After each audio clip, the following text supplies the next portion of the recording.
So this is Remy. This is my new Spanish warm blood stallion. I've never owned a stallion before, by the way.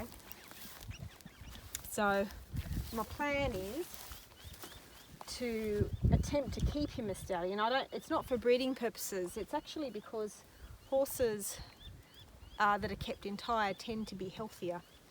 And certainly in the practice, geldings are the most unwell animal.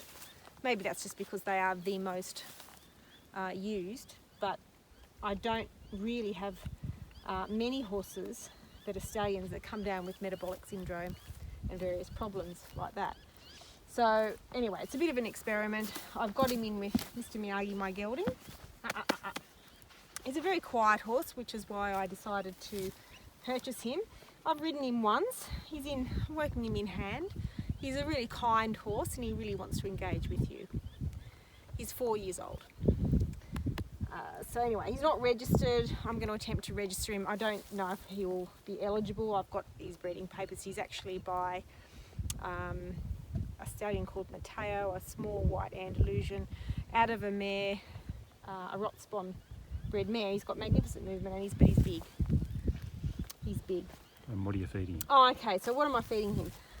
Because he's actually really light on, when I got him, he was probably a body score of about 2.5 to 3. He was really quite light. And his chest width was so narrow, it was incredible for such a small horse. As you know, all the muscles and the connective tissue around the chest isn't connected by any actual bone, it's just sinew and muscle and connective tissue. So we've got a lot of work to build that up. So I've got him on a base of Speedy Beet, copper meal and rice bran as your macro and micro nutrients. He's getting green and white chaff, our tendon and bone formula, a conditioning mix. Primarily, they're the main things he's on, plus the Equigester Pre.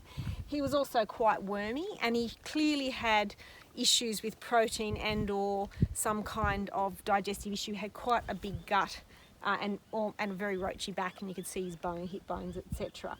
And look, at the end of the day, it's not a criticism of the previous owner. It's purely that as a young horse, yeah, he's a bit cheeky like a stallion. It's actually quite good to have them lean. So from my perspective, that was a really positive thing. I actually bought this horse because he was quite lean and light on. Metabolically, he's going to be good. His bone strength is going to be a lot better because he's not overfed. Less chance of OCD and wobbler syndromes and all these other kind of weird syndromes that horses can get if they're overfed as young horses. So actually, from my perspective, it was a good thing. But that doesn't mean we don't now get him ready for being broken in properly. And that's what we're doing. So he's a bit of a project. I'd take the rug off him, but we've got to get back to work. So we will show you that later on, what his body score is, and we'll do a transformational process with him. Okay. So this is my little 2.5-year-old Pre, which I've just bought her as a little present for myself because I haven't had a young horse for a long time. So we're going to start doing some work with her soon, but she's very quiet. She's from majestic Spanish Andalusians, and she's fully registered with Spanish passport, and she's absolutely delightful. She's so pretty. She's only little, as you can see, compared to all my other horses, which have always been huge. She is small fry, but she's very delicate, and she's very cuddly. Her name is Majestic Diosa, and Diosa actually is Spanish for spirit or goddess, I think it means. So it's kind of a goddess, which I thought was pretty appropriate.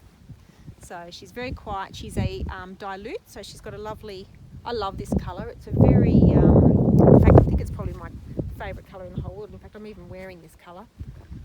So she's really beautiful with the cream. She's a buckskin. She's not the golden type, but I quite like this darker kind of buckskin with the brown points. So she's a non-greying. She won't go grey. She'll stay this colour. And she is a real sweetheart. She's a little bit of a fatty boomba, as you can see. And these horses are particularly prone to metabolic syndrome.